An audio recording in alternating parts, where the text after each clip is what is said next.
Coral reefs, once pristine ecosystems, teeming with life, sustaining millions of marine species and providing our planet oxygen and protection, have been replaced with barren, desolate landscapes, eerily void of life. Coral reefs are vibrant ecosystems that sustain millions of diverse marine species, from fish and sharks to algae and seaweed. With unimaginable biodiversity housing more than 25% of marine life, they are home to more life than we know. Reefs are also important for coastal protection. By reducing the depth of water, they are natural wave breakers. When waves break offshore, they lose lots of their energy, and so their eroding effect on the shoreline is lessened. Coral reefs are also key players in carbon absorption, absorbing up to 1/3 of the global carbon dioxide production, and generating half the world's oxygen. But habitat loss is a pressing threat to life under the sea. Things like overfishing and invasive species can be detrimental to the health of a reef system. Foreign gametes, larvae, or juvenile individuals are transferred from different systems during cargo shipping. The crown of thorns starfish is an example that decimated the Great Barrier Reef. By far the greatest threat to coral reef habitats is climate change. Coral reefs have specific depths they like to live in, as they depend on a certain amount of light. As the sea level rises, less light can reach the reef, reducing photosynthesis and therefore growth. Ocean acidification, caused by an increase of carbon dioxide dissolved in the water, can disintegrate coral reefs. Like most of us, coral reefs are easily stressed out by changes in their environment. Coral bleaching is their reflex to stresses.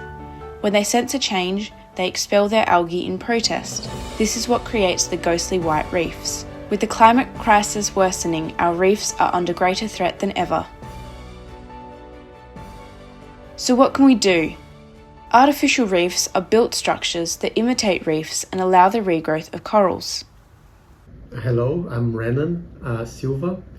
I'm a postdoc researcher here at University of Western Australia and at the UWA Oceans Institute. And currently I'm a postdoc here, and my research is on understanding the nearshore hydrodynamics in artificial reefs habitats. And for this I use a variety of methods, including laboratory experiments and numerical models and so on. Why do you think that we need artificial reefs? Well, artificial reefs is part of this current trend to think of nature-based solutions. Essentially, more recently, you have been putting more effort to try to design coastal structures that can provide coastal protections against flooding and erosion, that not only provide this protection, but also provide ecosystem service. So artificial reefs is just one more example of that. Artificial reefs, they are kind of designed to mimic natural reefs, but of course they are artificial.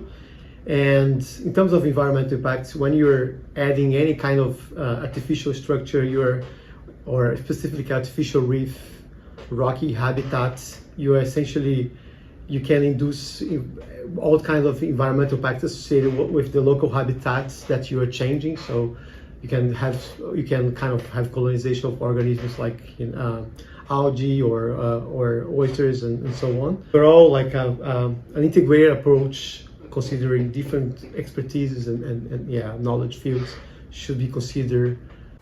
In 2018, the Exmouth King Reef was deployed in the protected waters of Exmouth Gulf. Made from 6 repurposed BHP steel structures and 49 concrete modules, it covers an area equivalent to 11 Olympic-sized swimming pools on the seafloor.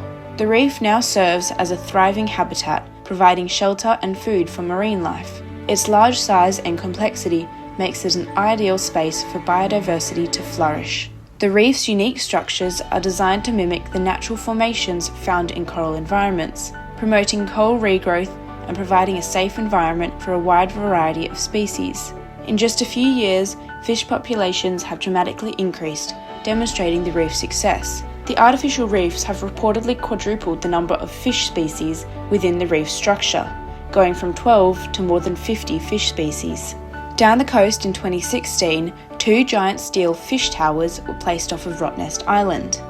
Each of these towers is 4 stories high and weighs 70 tonnes, providing an expansive vertical habitat. The large vertical spaces attract a range of marine species, creating a thriving underwater community. Although smaller than Exmouth King Reef, the Rottnest Towers stand out because of their height and structure, which offers unique benefits.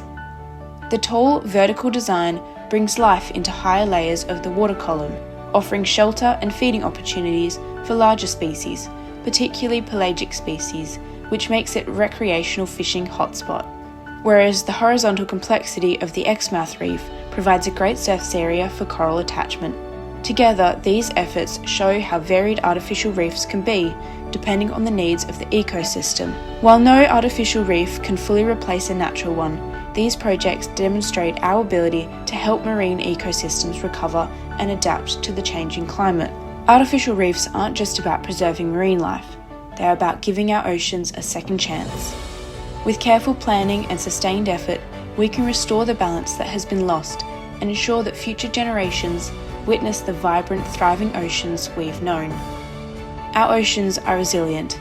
If we work together, they will recover, and that's a future worth fighting for.